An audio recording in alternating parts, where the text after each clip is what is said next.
quería tiempo. Ya, ahora dice...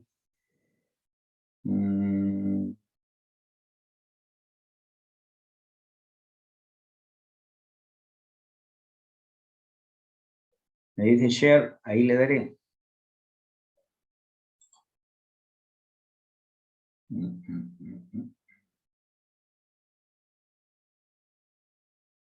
Ya está viendo mi pantalla. O sea, minimizo. ¿Cierto? Ya, bueno. Realidad no hay diapositiva. Yo tengo aquí unos archivos y quiero conversar con respecto con ustedes sobre el asunto de las lesiones radiculares que me han solicitado. Y de manera, en relación a eso, vamos a analizar algunas electromiografías. No sé si lo ves. Ya, ok. Sí, yo creo que sí, en base a ello conversaremos.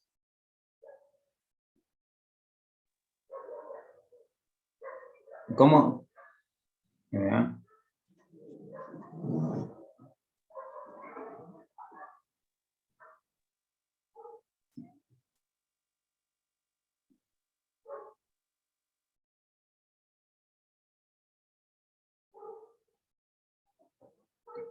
¿Puedo ingresar? Sí. ¿Y cómo visualizo? A ustedes no les puedo ver.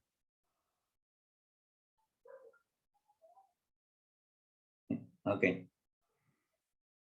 Ya. Ok, ok.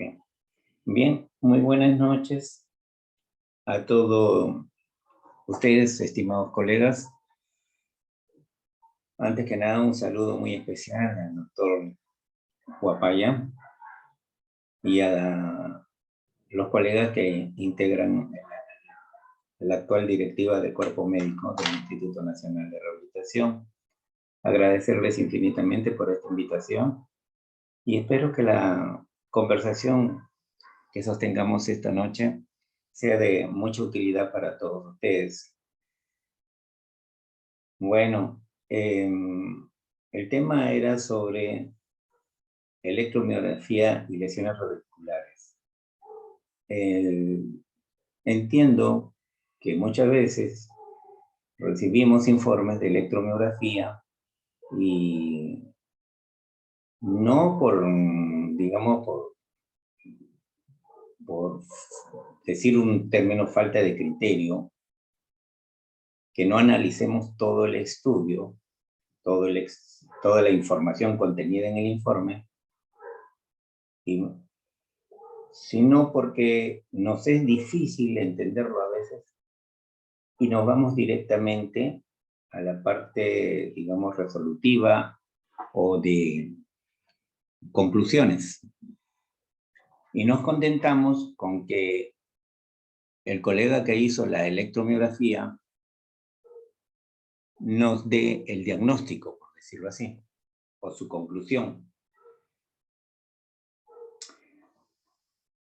A veces también eso ocurre porque tenemos una gran cantidad de pacientes y no nos da tiempo a hacer mayor análisis. En mi experiencia, tanto como médico de rehabilitación y, bueno, durante toda la práctica clínica, la mayor parte de mi actividad ha sido con deficiencias y discapacidades relacionadas a la función motora, y más específicamente a los nervios periféricos. Bien, en ese quehacer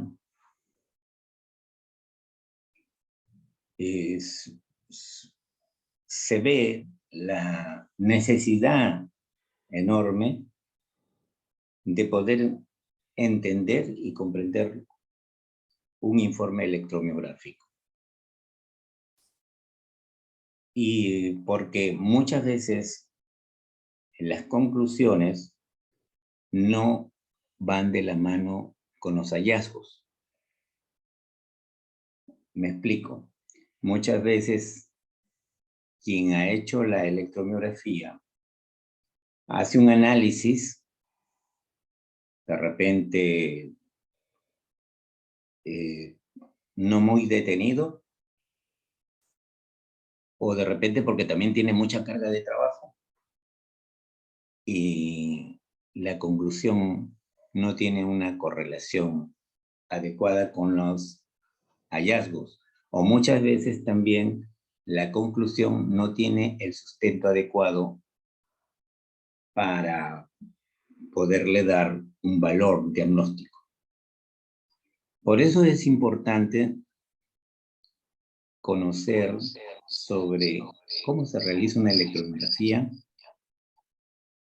y específicamente cómo se hace una electromiografía o cómo se practica una electromiografía a un paciente que sufre de una lesión radicular o en un paciente en el cual sospechamos de que tenga una lesión radicular.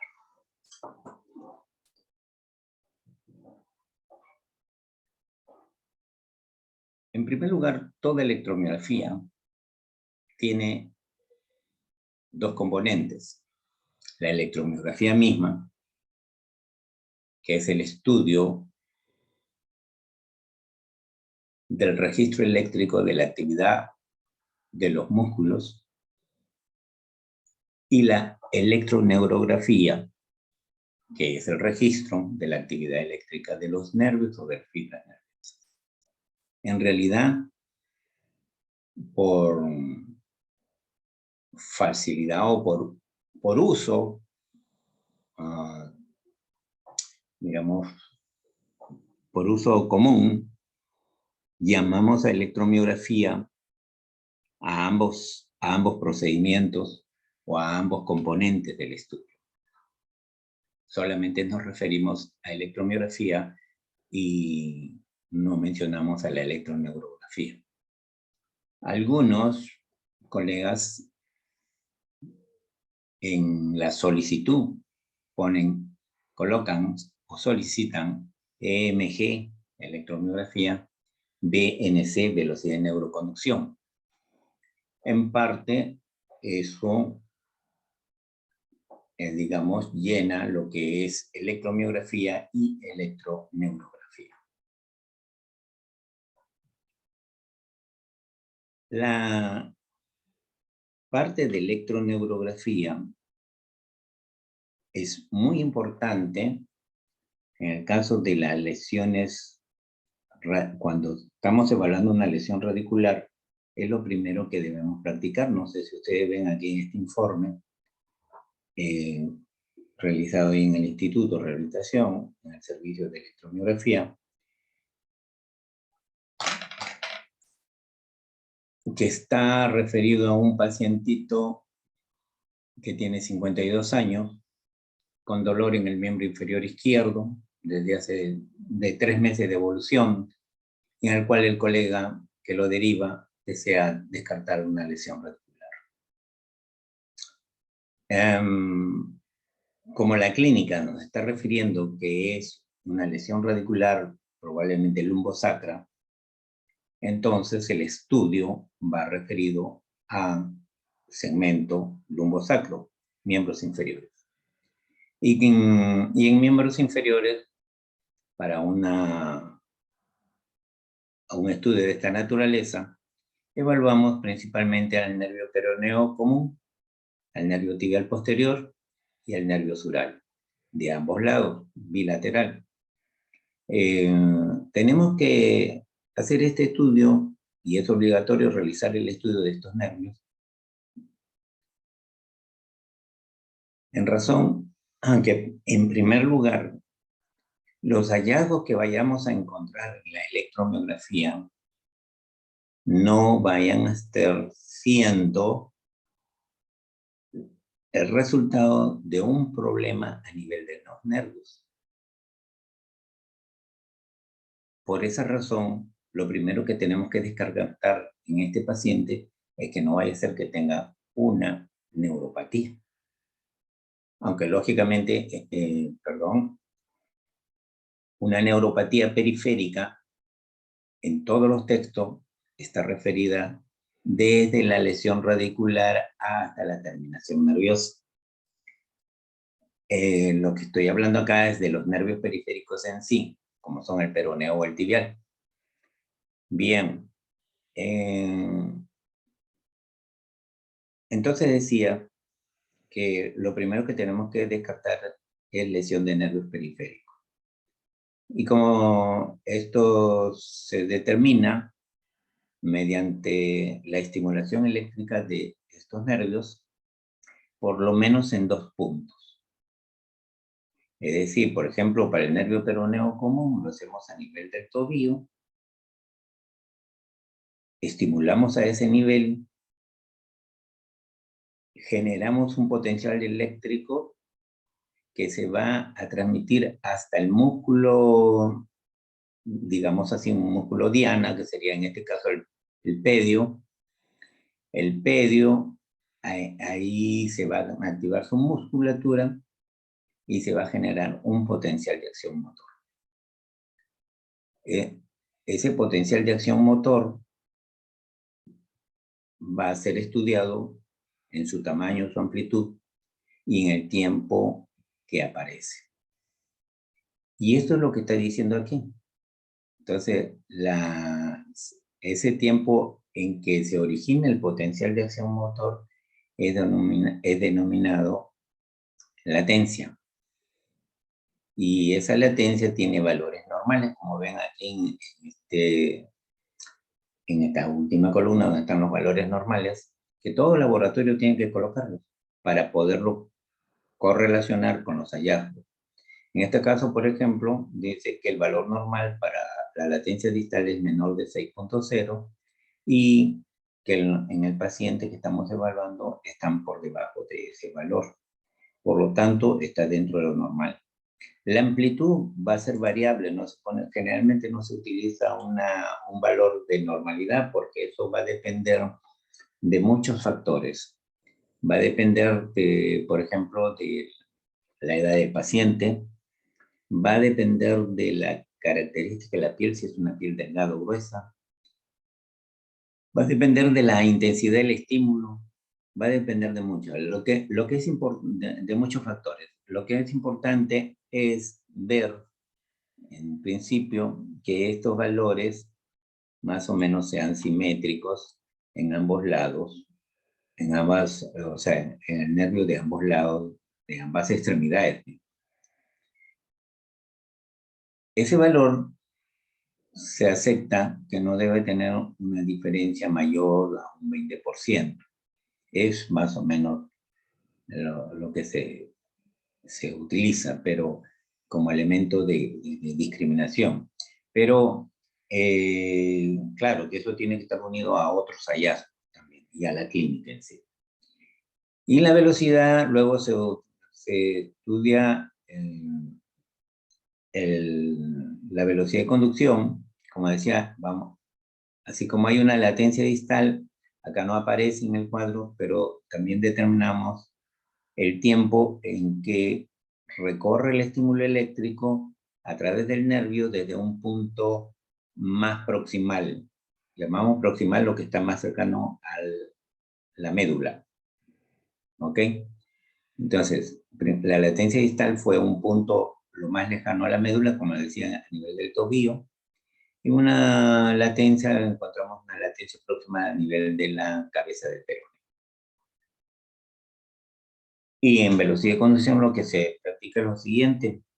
Si yo tengo 2 puntos, uno distal y uno proximal, entonces si tengo 2 tiempos, el tiempo distal que va desde el punto distal hasta el músculo pedio, y el tiempo proximal o latencia proximal que va desde la cabeza del peroneo al músculo pedio, entonces puedo hacer la diferencia entre esas 2 latencias.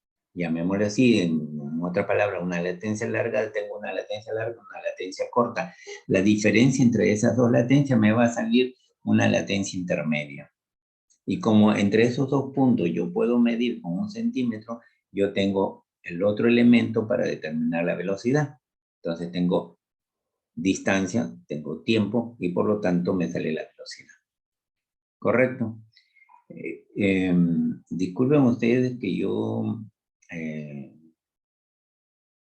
repente no todos los que están escuchándome en este momento puedan entenderme de la manera más adecuada, pero entiendo que la mayor parte de ustedes ya ha pasado por la experiencia de cómo determinar la velocidad de conducción. Me pidieron que hablara sobre radiculopatía en sí. Y entonces lo que quiero es enseñarles cómo debemos hacer el análisis de estos hallazgos. Entonces, la velocidad de conducción para un nervio motor en los miembros inferiores tiene que ser mayor a 40 metros por segundo. Como ven, también el tibial tiene el mismo valor. Y entonces, en este caso, en el peroneo común está en mayor de 40, 44.5, 43.3 en el otro lado. El mismo análisis tenemos que hacerlo para el otro nervio, que es el nervio tibial posterior. Como ven, sus latencias, en este caso también están normales, por debajo del valor normal referencial, que debe ser menor a 5.0. 5.0 debe ser como máximo, debe ser menor. Y entonces, y la amplitud, acá está de 18.5 y 20.0. La amplitud también tiene que ver con la cantidad de músculos que se van a, digamos así, a despolarizar o activar, despolarizar y repolarizar, ¿no? Entonces, el nervio tibial posterior no solamente tiene mayor cantidad, sino que tiene músculos mucho más potentes, músculos mucho más fuertes, músculos que tienen mayor cantidad de fibras musculares. Por lo tanto, el tamaño del potencial generalmente es mucho mayor que en un nervio peroneo. Pero lo importante está en comparar un lado con el otro, ¿ya? Para ver si hay una diferencia sustancial que nos podría estar indicando que hay un hipovoltaje. Y bueno, el voltaje en un potencial, como les decía, tiene que ver mucho, primero con la cantidad de fibras musculares, pero también correspondientemente puede ser con la cantidad de fibras nerviosas que se están estimulando. Entonces, si hay menos axones que se están estimulando, podemos estar sospechando en un paciente que tenga baja amplitud en sus potenciales de acción motor, podríamos estar sospechando de un problema de tipo axonal. Bueno, esos son los casos de las neuropatías. En este caso no es una neuropatía, es una lesión radicular y está normal. Acá también la velocidad de conducción está dentro de los rangos normales, porque en el momento que se ha hecho la electromiografía, también igual como decía en el peroneo, se han tomado 2 puntos de estimulación, uno distal y otro proximal. Se ha hecho la diferencia del tiempo obtenido entre la estimulación distal y la estimulación proximal. Se ha encontrado una latencia intermedia. Esa latencia intermedia tiene una medida, se puede medir sobre el cuerpo del paciente y se determina mediante la sencilla fórmula de velocidad de espacio sobre tiempo, ¿no es cierto? Velocidad, perdón, es igual a distancia sobre tiempo. Bueno, antes de entrar a tallar con esto de reflejo H, vamos a hablar sobre el nervio sural, que es igual, en vez de, acá no se trata de, perdón, ya no se trata de un nervio motor, sino de un nervio sensitivo, todos ustedes lo saben. Los potenciales en los nervios sensitivos son de menor magnitud. Como ven acá, los valores de la amplitud son, los motores están en milivoltios y en los sensitivos están en el orden de los microvoltios. Bueno, para un sural medido a 14 centímetros del punto de captación, o sea, se coloca el electrocaptador en un punto determinado sobre el nervio sural y se mide 14 centímetros proximal y ahí se estimula. Para esa distancia se está obteniendo una latencia, o sea, un tiempo en que desde la estimulación empezó a aparecer la señal o el potencial de acción sensitivo. En este caso es de 2.7 para ambos lados y su valor normal es menor de 3.5. Un retardo de conducción, estaríamos hablando de un problema de desmielinización. Esto mismo igual se aplicaría si es que los valores motores, los valores de las latencias motores estarían prolongadas, ¿no? ¿Sí? Entonces, estaríamos hablando de problema de desmielinización. Bien, la amplitud del potencial tiene que ser mayor de 10, en estos casos está normal, y la velocidad de conducción también está normal.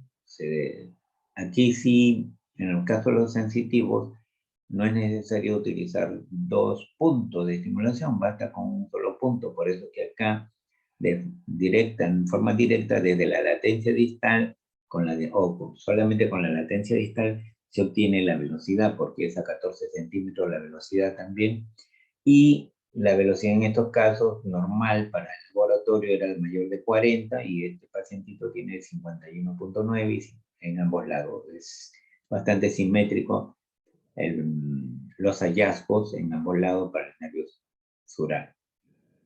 ¿Ok?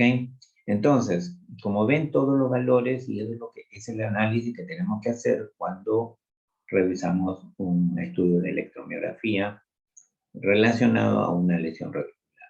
Entonces, primero tiene que haber normalidad en todos los hallazgos del estudio de electroneurografía o velocidad de conducción. Hay algunas cosas que van a aparecer como hallazgo. A ver, si ustedes saben, si este nervio peroneo común, todos sabemos que está formado por raíces L4, L5 y también S1. Entonces, si hay lesión multiradicular, entonces la cantidad de axones que van a viajar por el nervio peroneo,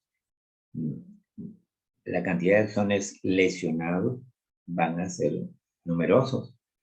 Y al ser numerosos, la amplitud del potencial puede disminuir.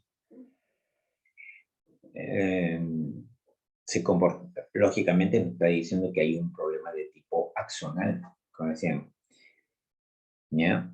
Pero no por un problema del nervio mismo, sino que un problema que viene desde la proximal, desde la raíz nerviosa, ¿no?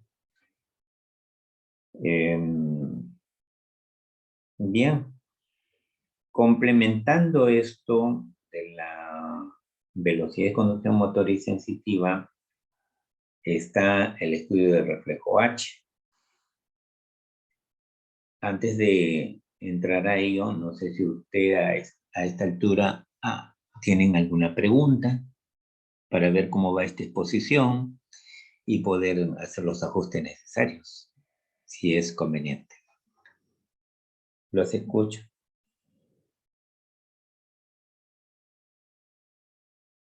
No.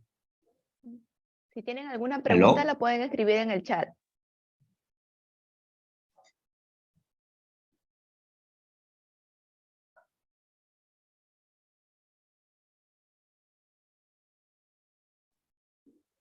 Creo que no hay preguntas, doctor.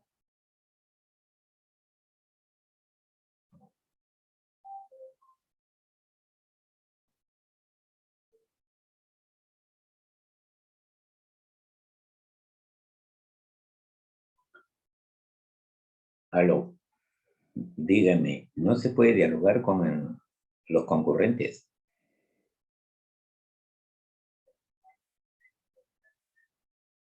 Pero me tienen que decir eso. No sé cómo les va. ¿Aló?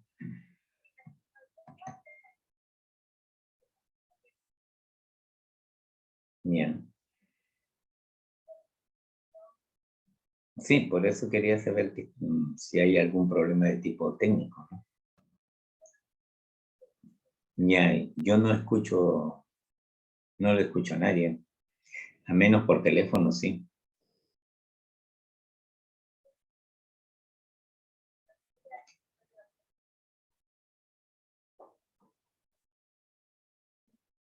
¿Alguien, disculpe, alguno de los participantes podría hablar que no sea ni yo ni el doctor Alcalá para verificar que el doctor pueda escuchar? Buenas noches, yo sí escucho perfectamente. Yo también escucho perfectamente, ¿ah? Buenas noches, se escucha muy bien. Ninguno, ¿no? Se escucha muy bien. Gracias. Ay, qué lástima. Mi estimada Magali Béjar. Ah, qué bueno. Mis saludos. Buenas noches. O sea, yo estoy hablando por el teléfono, ¿no? Pero...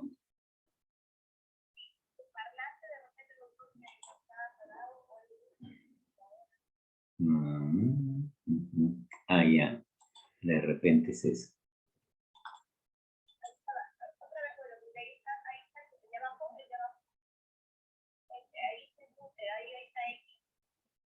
Ya. Ya va. A ver. Ahora, oye, doctor. Ahora sí, voy a apagar el teléfono. Muchas gracias. Bueno, preguntaba si hasta donde va la exposición se entiende, se comprende o bueno, quisieran, no sé, que se haga algunos ajustes.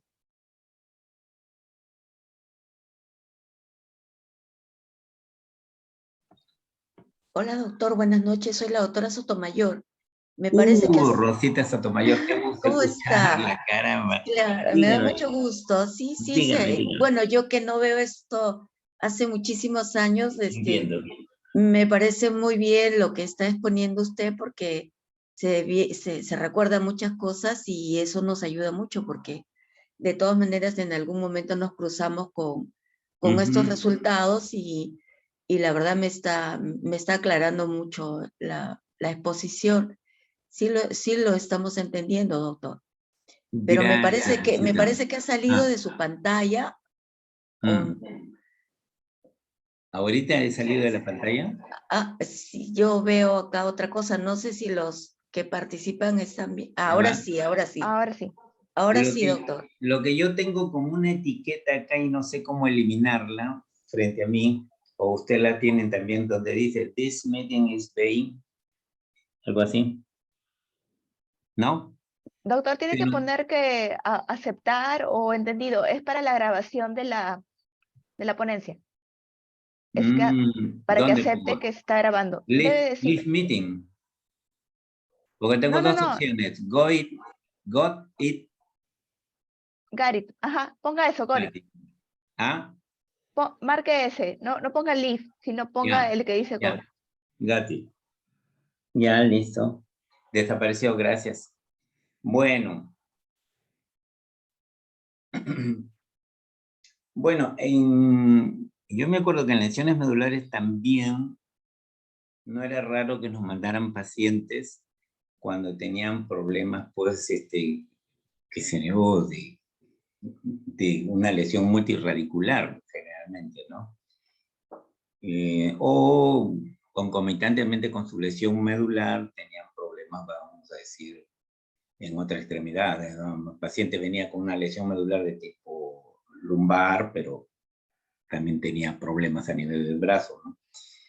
Y que se sospechara que era una radiculopatía.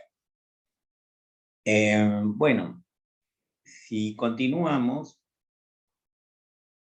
entonces nos toca revisar lo que es el reflejo H. La inquietud mía sobre este análisis que estamos haciendo es que yo me he encontrado en la práctica, que muchas veces nosotros nos vamos en los resultados. Por ejemplo, yo no manejo muy bien la resonancia, ¿no? O sea, no la interpreto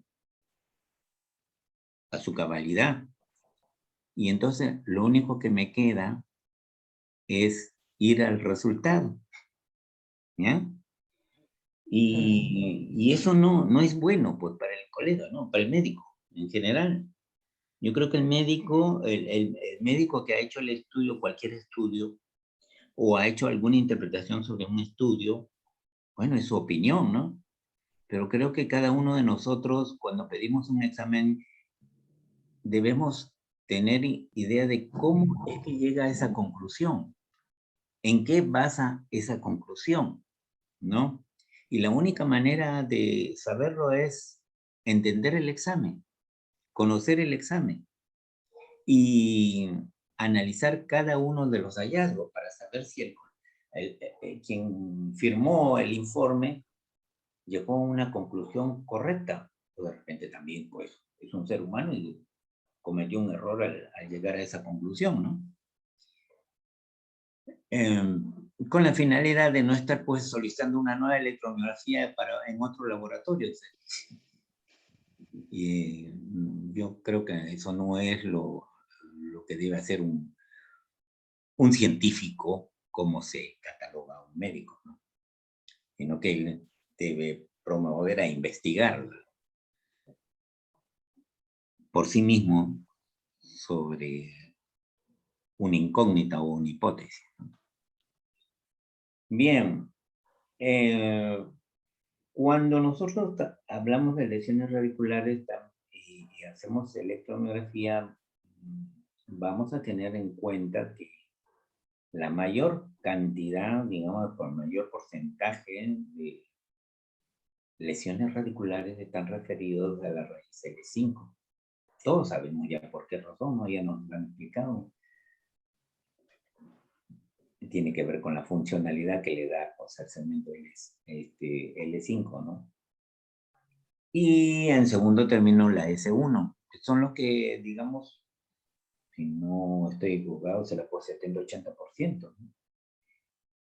De tal manera de que entre estas dos raíces lesionadas, son las más frecuentes, son las que en primer lugar debemos tener, no solamente por la clínica, sino también por la electromiografía, ¿no?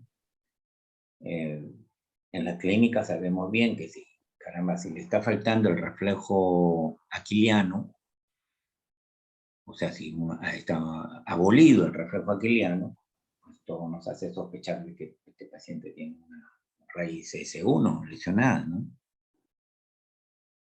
Y si vamos a decir, no tiene movilidad para la dorsiflexores, lo más común es que, o si el dolor está en el área dorsal del pie, pues es muy probable que la lesión sea más L5 que S1, ¿no? Y así por el estilo, ¿no? Pero aquí en la electromiografía tenemos de gran ayuda el reflejo H. Entonces, el reflejo H no es más que el estudio del arco reflejo de S1 y se estudia sobre el nervio tibial posterior. La estimulación eléctrica del nervio tibial posterior se realiza de una manera muy cuidadosa con la finalidad de estimular casi específicamente a las fibras sensoriales que transcurren por ese nervio y que van a llevar la información hasta la médula, y de la médula van a venir por las fibras motoras que transcurren también en este nervio. Pero como cada tipo de fibra, por sus características, el diámetro es uno de ellos, su umbral de excitabilidad, son diferentes. Entonces, al hacer el examen, lo que hacemos es estimular de una manera cuidadosa, incrementando la amplitud del estímulo eléctrico muy lentamente con la finalidad, digamos así, de despertar a las fibras sensoriales que transcurren por este nervio tibial, y la actividad eléctrica que despertemos en estas fibras va a ir hasta la médula, va a dar la vuelta, el sistema integrador, y va a bajar por una alfa motor neurona o una fibra alfa. Y entonces va a contraer al músculo gemelo, a los músculos gemelos, y va a generar un potencial de acción motor. Y ese potencial de acción motor se mide el tiempo que demora en aparecer, que es lo que se conoce como latencia. Y en este caso, por ejemplo, la latencia en el lado izquierdo es de 29.5 y en el lado derecho es de 28.2. El valor normal es que esa latencia no tenga una diferencia, o perdón, que esa latencia pueden tener una diferencia, pero que debe ser menor a 1.2 milisegundos. Si es mayor a 1.2 milisegundos, entonces existe anormalidad, existe lentitud en la conducción eléctrica por esas fibras, ¿ya? Y está significando que hay patología. Entonces, en este caso, por ejemplo, tiene 29.5 en uno, 28.7, 28.2 en el otro. Quiere decir que hay una diferencia de latencias de 1.7, ¿verdad? ¿Correcto? ¿Me están siguiendo, verdad? Ok. Entonces, ese 1.7 milisegundos es mayor al valor normal y por lo tanto estoy diciendo que en el lado izquierdo hay un problema probablemente de la raíz S1. ¿Ya? En el laboratorio del instituto... No sería al revés, es más lenta la respuesta. ¿Aló? Sí, ¿Aló? ¿Aló? Sí, hay una lentitud en el lado izquierdo. Nosotros en el instituto y hay muy pocos laboratorios que lo hacen así también, es que somos exigentes en medir la distancia o la magnitud de la longitud de la pierna, porque a veces puede haber una diferencia muy significativa. Ustedes saben que hay problemas hay diferencias de longitud en algunos miembros inferiores. Aprovecho. Yo hasta ahora manejo eso de que no debe haber una diferencia mayor de 1 centímetro entre una extremidad y la otra. Todavía sigue en pie eso. ¿Me entendieron? ¿Aló? Sí, doctor, igual tenemos que corregir en el Sí, caso que hubiera una dismetría. claro. Pero existe ese valor todavía, ¿no? Se utiliza clínicamente para aceptar como dismetría cuando es mayor de 1. Una dismetría clínica, ¿no? Significativa. Posturales corregimos a partir de 5 milímetros. A partir de 5 ya están corrigiendo. Bueno, dependiendo de la edad del paciente, supongo. Bueno, no voy a discutir esa parte, es interesante. Vamos a revisar eso. En este caso, nos está hablando que hay una lentitud en las fibras que comprenden el arco reflejo de S1. Decía que nosotros somos exigentes en los 40 porque va a ser diferente, pues si, vamos a decir, si hay una dismetría entre un lado y el otro y hay una diferencia significativa de latencia entre un lado y el otro, caramba, entonces de repente la diferencia no está relacionada con una lesión radicular, sino a la dismetría en sí, ¿no?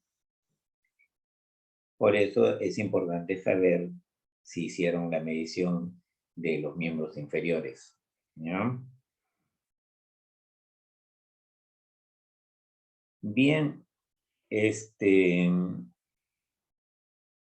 Hasta aquí, como ven, la velocidad de conducción que hemos analizado nos está indicando de que, bueno, dándole el peso que corresponde a lo que siente el paciente, a lo que presenta el paciente, y lo que nos está manifestando el médico que nos ha referido al paciente, bueno, hay una correlación, hay dolor en el miembro inferior izquierdo, dice, de 3 meses de evolución, y estamos encontrando que hay una diferencia aquí en la latencia, en la latencia del reflejo H, y que todos los datos de la velocidad de conducción en los nervios están normales. Si hubiese alteración en estos nervios, si la velocidad de conducción estuviese disminuida, ya esto carecería de valor. Ya, digamos, la latencia reflejo H carecería de valor, porque podríamos decir, es una neuropatía adicional, ¿no? ¿Ok? Entonces, por eso es importante hacer el análisis completo de todo. La velocidad de conducción está normal en todos los nervios y el reflejo H sí está alterado. Algo está pasando ahí. No es un problema de nervio periférico en sí, sino de una lesión más central como la lesión radicular. Y entonces hacemos la electromiografía. Y en la electromiografía hacemos análisis la evaluación, perdón, desde los músculos paraespinales hasta los músculos más distales como el pedio por acá y el abductor del dedo gordo. En realidad,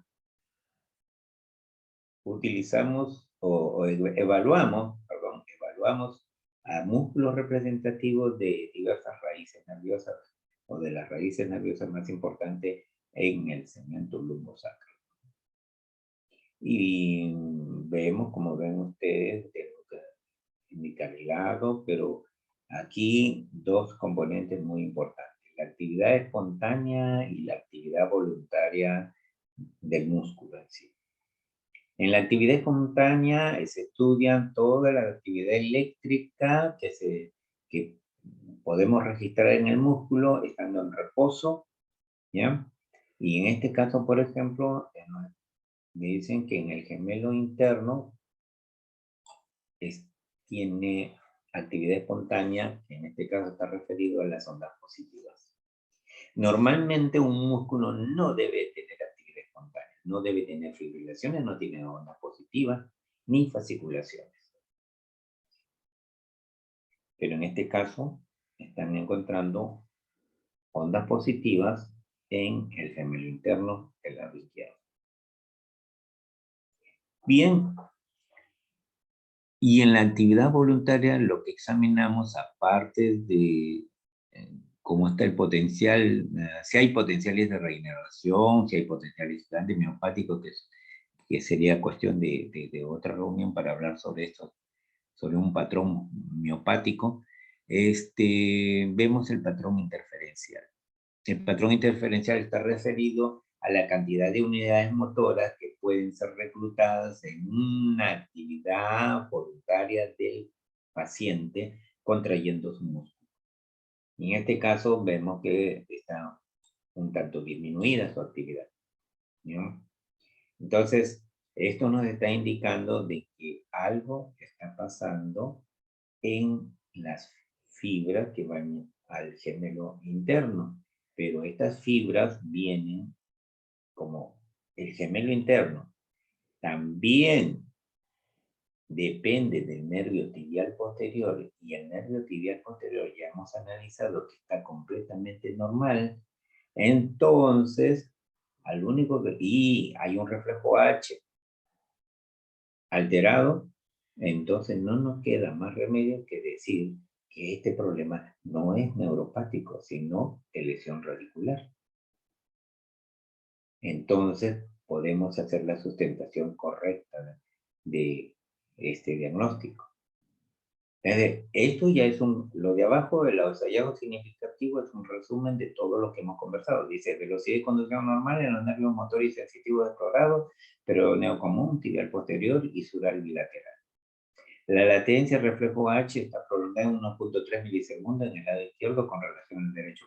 Yo saqué mal la cuenta, ¿no? Me parecía que era 1.7. No, 1.3, tiene razón. Ya. Y hay presencia de ondas positivas con un patrón interferencial disminuido, en el cual además se ven potenciales de unidades motoras normales en amplitud, duración y morfología. Otros músculos no mostraron normalidad. Esto, como los potenciales de unidad motora, están diciendo, los que hemos evaluado aquí, están, si bien están disminuidas en cantidad, pero son de características normales en amplitud, duración y morfología, me están indicando de que esto es una cosa aguda. Porque cuando la lesión es crónica, empiezan a aparecer los potenciales gigantes o potenciales muy aumentados de amplitud, debido a un comportamiento muy interesante de las unidades motoras. A ver, cuando en un nervio en el cual transcurren muchas fibras nerviosas, muchas alfa-motoneuronas que van a terminar después dando inervación a miocitos, una cantidad de miocitos, llámese como 5, como 10 o como 15. Estos miocitos, dependiendo de una sola fibra muscular, si la fibra muscular se daña, muere, estos miocitos, en primer lugar, tratan de dar señales de su presencia y de que están denervados, de que su fibra murió. Es como un SOS. Y entonces los axones vecinos les mandan colaterales. Es decir, axones vecinos que corresponden a otra unidad motora, le mandan colaterales, ¿no? Le tienden la mano y pueden captar a estos miocitos que quedaron privados de su axón. Y entonces esa unidad motora, digamos así, del axón salvador, va a tener más miocitos a su cargo. Y por lo tanto, la amplitud del potencial se va a acrecentar, llamándose potenciales en algunos casos gigantes, porque la amplitud del potencial no debe ser mayor de 10.000 milivoltios, y por lo normal. Y entonces cuando hay más miocitos por unidad motora, debido a esta situación que se explicaba, le llamamos potenciales gigantes, mayores de 10.000 milivoltios. ¿Ya? Entonces, en este caso no hay nada de eso. Por lo tanto, el problema debe ser de tipo agudo. Por eso que acá dice ondas positivas y patrón internacional disminuido por potencial de unidades motoras normales en amplitud, duración, morfología en el músculo gemelo interno y otros músculos evaluados no mostraron una normalidad. Entonces, concluyo, signos de lesión de neurona motora inferior en músculos usualmente dependientes de la raíz S1 izquierda con denervación aguda. ¿Ya? En los músculos que están. En la electromiografía, no, por lo menos mis profesoras me señalaron de que no podemos hablar, no podemos concluir como una lesión radicular S1. ¿Por qué? Porque uno no sabe si ese gemelo verdaderamente depende de S1. Pueden haber variantes anatómicas. Uno no está haciendo una autopsia. No está haciendo anatomía patológica. Entonces, tenemos que evitar llegar a una conclusión, ¿no? Que no nos corresponde, porque no somos anatomopatólogos. Estamos haciendo electrofisiología. Por eso que decimos, signos de lesión de neurona motora. Las ondas positivas son indicativos de actividad espontánea en un músculo que ha tenido problemas con su axón. Y lo mismo que su patrón interferencial. Entonces, son signos de la lesión de la unidad motora. Que en músculos que están dependientes de ese uno, eso sí podemos llegar a la conclusión por el análisis que hemos visto de que hay una velocidad de conducción normal con una latencia prolongada en el reflejo H. Bien, esa es la forma como debemos analizar los hallazgos de una electromiografía para el caso de una lesión radicular, en este caso la S1. Comprenderán muy bien que entonces si estamos frente a latencias prolongadas, amplitudes disminuidas, velocidad de conducción disminuida, eso nos estaría hablando más de un problema del nervio peroneo común que de una lesión radicular, digamos L5, por ejemplo. ¿Ya? Y si además aquí, en el cuadro de los músculos, tuviéramos alteraciones, no solamente en uno o dos, sino en todos los músculos dependientes del nervio peroneo común, bueno, el problema es más de nervio peroneo común que de lesión radicular, es L5 o L4. Bueno, no sé si quieren hacerme una pregunta o quisieran analizar otro estudio. Doctor, hay una pregunta que dice, para el reflejo H se hace un estímulo submáximo. ¿Hasta cuánto se aumenta el estímulo? Ya.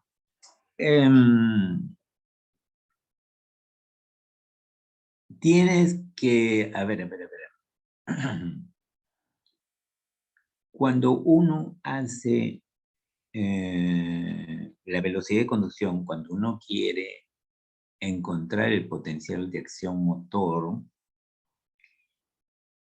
lo que hace es un estímulo supramáximo. ¿Qué significa eso? Yo empiezo a estimular el nervio y va a llegar un momento en que va a aparecer el potencial. ¿Correcto? Si sigo estimulando, el potencial va a crecer. Va a seguir creciendo. Si llega al máximo, como debe ser el registro del potencial de acción motor, yo hago que llegue al máximo el potencial. Estoy diciendo que estoy dando un estímulo máximo. Si a ese estímulo máximo le agrego 20%, estoy en el supramáximo. ¿Correcto? O sea, su máximo cuando aparece el potencial. Máximo cuando llega al máximo crecimiento. Y supramáximo cuando le doy un 20%. Ahora, en cantidades de voltaje va a depender del paciente. Hay algunos que aparecen a los 20 o 30 y otros tiene que dar más intensidad de estímulo. Eso no interesa aquí. Lo que interesa es, muy buena la pregunta, en saber qué cosa es un estímulo submáximo, un máximo y un supramáximo. Para el caso del reflejo H, lo que hacemos es, como le decía hace un rato, estimularlo de manera muy cuidadosa. Lentamente vamos incrementando el estímulo eléctrico. Y en el momento que aparece el potencial, ahí nos detenemos. O sea, hacemos la estimulación con un estímulo submáximo. ¿Me entendieron? ¿Aló? ¿Aló? Sí, doctor. Estimado colega. ¿Sí? Ok. Bien. ¿Alguna otra pregunta? ¿Tenemos tiempo? ¿Cuánto tiempo tenemos? Eso también me interesa. Ya son las 22:17. Sí, doctor, ya 5 minutos más. Ok, entonces le damos a lo... rápido una paseada por otro, entonces por otro... A ver, en este caso un L5, ¿ve?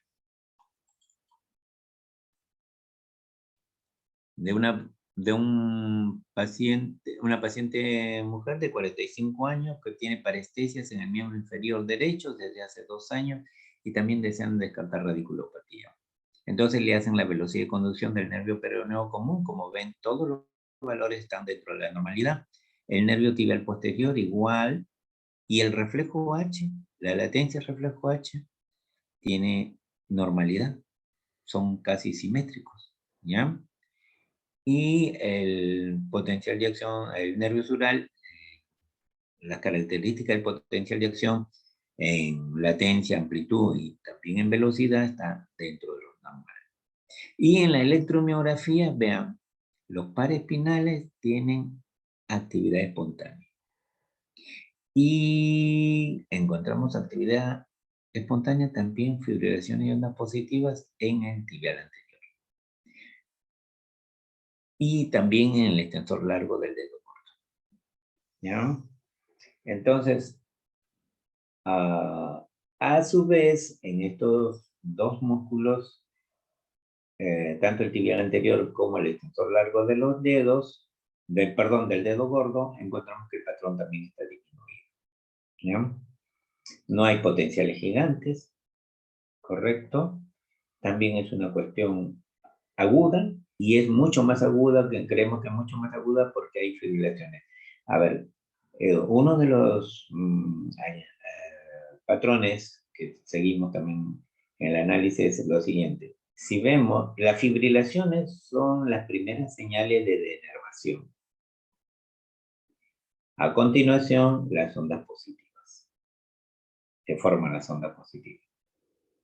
¿Ok? Y cuando empiezan a desaparecer, desaparecen primero las fibrilaciones. Y se quedan las ondas positivas. O la presencia de fibrilaciones, entonces, nos indican también de una manera indirecta de que estamos frente a un cuadro agudo de denervación reciente. ¿Ya? Los hallazgos significativos, como ven, velocidad de conducción normal, tanto motor y sensitiva, latencia reflejo H normal. Hablamos sobre las fibrilaciones y las ondas positivas como un patrón disminuido en los músculos que hemos evaluado, para espinal lumbar, tibial anterior y extensor largo del dedo gordo del lado derecho, y concluimos en este caso signos de lesión de neurona motor inferior en músculos usualmente dependientes de la raíz del L5 derecha. Sugerimos al colega que se haga que se amplíe el estudio con diagnóstico por imagen. Bien.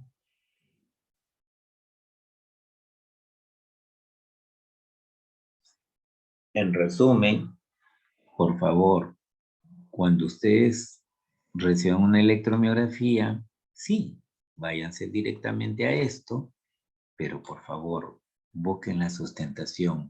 Inmediatamente uno de ellos, por ejemplo, vean que la velocidad de conducción esté normal, que la latencia reflejo H, pues, si es de un S1, tiene que estar alterado. ¿Ya? Y si es L5, tiene que estar dentro de lo normal. ¿Correcto?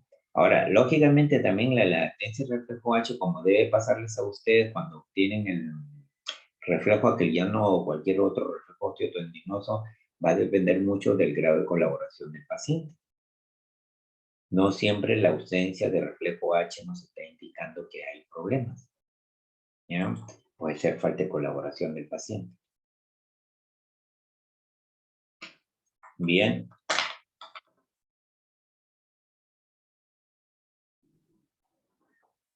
Muchas gracias, doctor. Creo que les he copado todo su tiempo y espero que sea de mucha utilidad. Me hubiese gustado conversar más con ustedes. Sí, doctor, bueno, ya en aras del tiempo, lo que sí queremos hacerle llegar un certificado de reconocimiento a nombre del cuerpo médico Muchísimas gracias. por su Gracias, muy participación en amable. este ciclo de capacitaciones. Se lo acabo de enviar también a su correo electrónico. Nuevamente mi agradecimiento a la Junta Directiva, en especial al doctor Guapaya, su presidente, a usted, doctorita Karen, y a todos los colegas que conforman el prestigioso cuerpo médico del Instituto Nacional de Rehabilitación. Muy buenas noches y hasta cualquier momento que deseen conversar conmigo. Muchas gracias, doctor. A Suerte. todos, muchas gracias. Les dejamos también el link de la asistencia que se encuentra en el chat. Muy amable, gracias. Muchas gracias. Muchas gracias. Gracias, doctora Gracias, Ayala. Juan Muchísimas Carlos. gracias.